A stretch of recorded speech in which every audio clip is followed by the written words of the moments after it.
In part 6 of our MLS preview series, I'm going to tell you a 12-goal scorer from last season that I don't think is going to be a starter this year. Stay tuned. Alright, so we're here with part 6 of our MLS preview series. We've got Philly, New York Red Bulls, Austin, and Nashville on the board for today. We're going to go ahead and hop straight into things with Philadelphia. Union are bringing in Mikel Ure and Julian Carranza. They are losing Kasper Shibilko and Jamiro Montero, as well as Alvis Powell.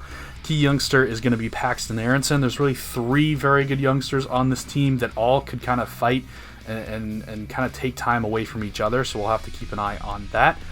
Paxton Aronson, Jack McGlynn, and Quinn Sullivan. Biggest loser on this team, I think, is Sergio Santos. When they got rid of Shibilko, it looked like maybe there was an opportunity for Santos to be able to step into a starting role, but instead Ure and Carranza come in, so I still think Santos is kind of that super sub guy that isn't going to start every single week. So best 11, Andre Blake, one of the best keepers in the league. The back 4 is very set: Elliott, Glesnes, Wagner, and Mbaizo. The holding midfielder, I think, is Martinez. I think Flack is going to play one of those shuttler roles. They play a 4-4-2 diamond, but Doya is going to play the other shuttler role. Gazdak is at the tip of the diamond as the attacking mid, and then Ure and Carranza are the 2 strikers. Taking a look at the full Philadelphia roster, we've got Andre Blake, one of the better goalkeepers in the league. There's Matt Freese, one of the better backups in the league. If there does end up being a trade at some point, whether New England needs somebody or somebody gets hurt, there's a trade at Toronto maybe if they get into a playoff spot pretty quick and they want to go and get a goalkeeper. Freese is one of the guys to keep an eye on for that.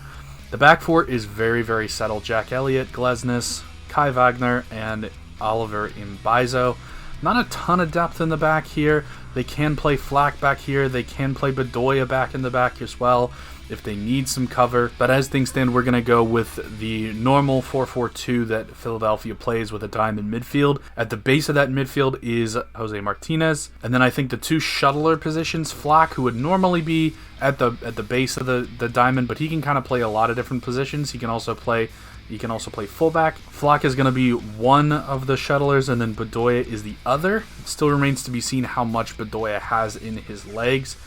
If one of these guys needs to come out or they need a rotation, something happens to one of them, then you have the 3 young kids that are probably going to take most of those minutes: Jack McGlynn, Paxton Aronson, and Quinn Sullivan.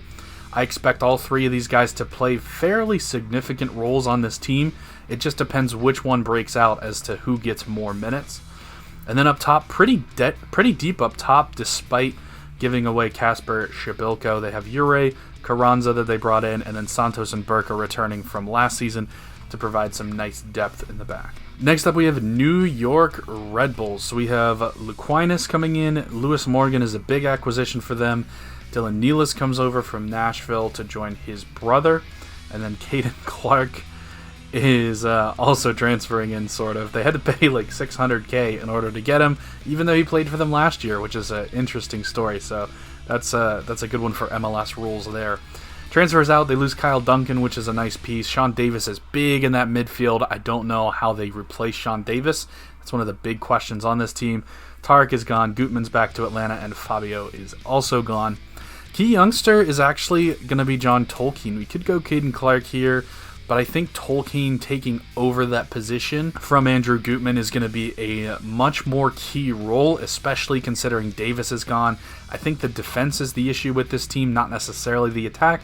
And when they went on their run at the end of the year, they were outstanding defensively. So I think John Tolkien is really the guy that needs to step up and take a little bit bigger role on this team. Biggest loser we have is Omir Fernandez. I couldn't find a spot in the starting 11 for him. I'll go through the starting 11 for you, though. We have Coronel, one of the better goalkeepers in the league. We have Reyes and Nellis and Long as the 3 center backs. Tolkien on the left. Morgan, I'm going to put at right wing back, which I don't love. I'd like to play him further forward, but I don't love the other options at right wing back, and they have some other decent options going forward. So we're going to play Morgan as a direct replacement for Kyle Duncan. The 2 holding midfielders, Caceres and Yearwood. The 2 attacking midfielders, Clark and Luquinez. And then the striker is going to be Patrick Klimala. Taking a look at the Red Bulls roster, we have Coronel, one of the better goalkeepers in the league. They really only have 3 center backs, so if they do lose a center back, I think they probably switch back to a back 4. They kind of flipped back and forth at times last season, but I don't know if they really have another center back that I trust. Long, Reyes, and Nilis are all 3 very capable center backs. Left back is Tolkien, who I think will take that spot. Tom Edwards is a nice piece to have at right back as well. He could potentially play a little bit. Nilis could potentially play a little bit as well at right back. But I don't love those two. I like Lewis Morgan coming back and playing a wingback role. 2 holding midfielders, Caceres and Yearwood. And then going forward, Caden Clark. They paid a ton for Laquinas, so he's probably going to be pretty heavily involved.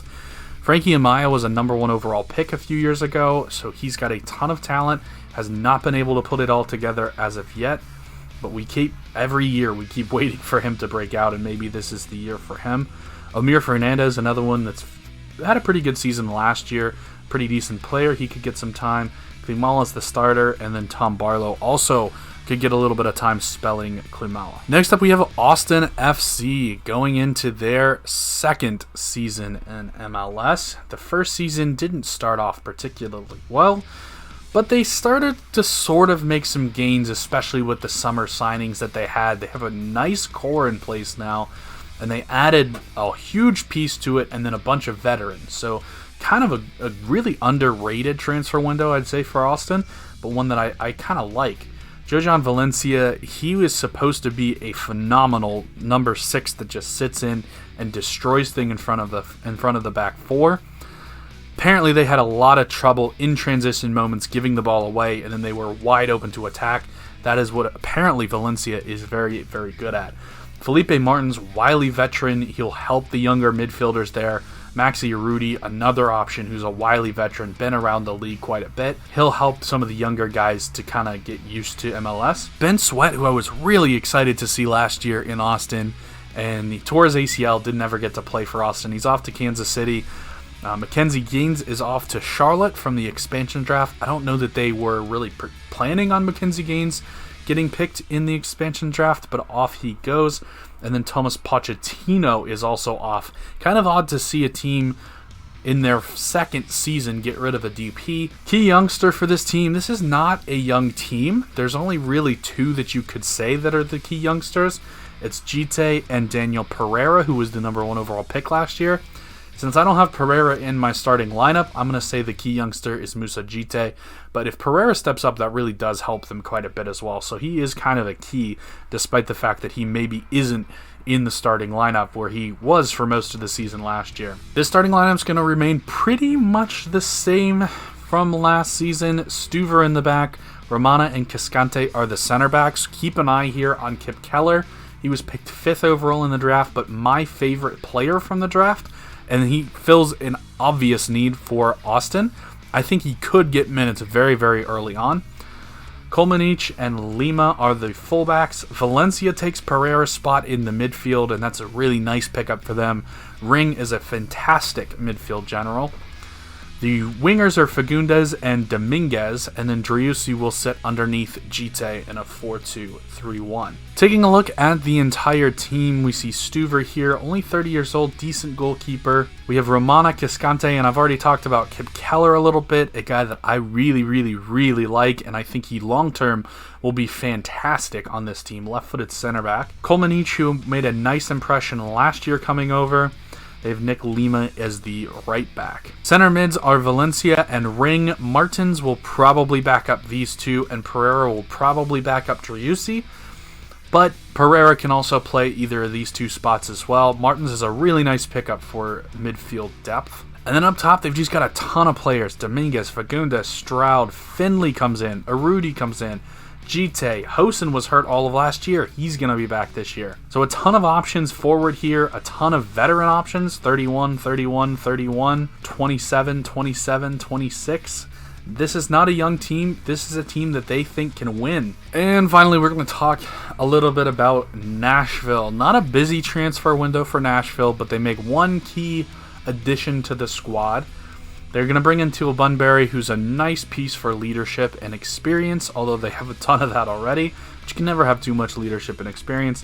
And then Sean Davis is a really, really underrated player. He's going to upgrade the middle of that midfield, and this is the best defensive team in MLS this year, and he's possibly one of the top 5 defensive mids in the league. They already had a great defensive unit, and now Sean Davis is going to sit in front of that back 5 and just destroy everything. Alistair Johnston does leave. That's kind of a bigger issue than a lot of people are making it out to be.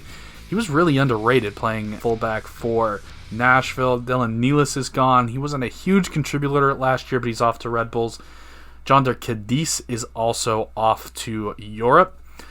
Ake Loba is going to be the key youngster, and here's where I have our tease from the Open. We had CJ Sapong, who scored 12 goals last year, not a starter for this Nashville team, according to me.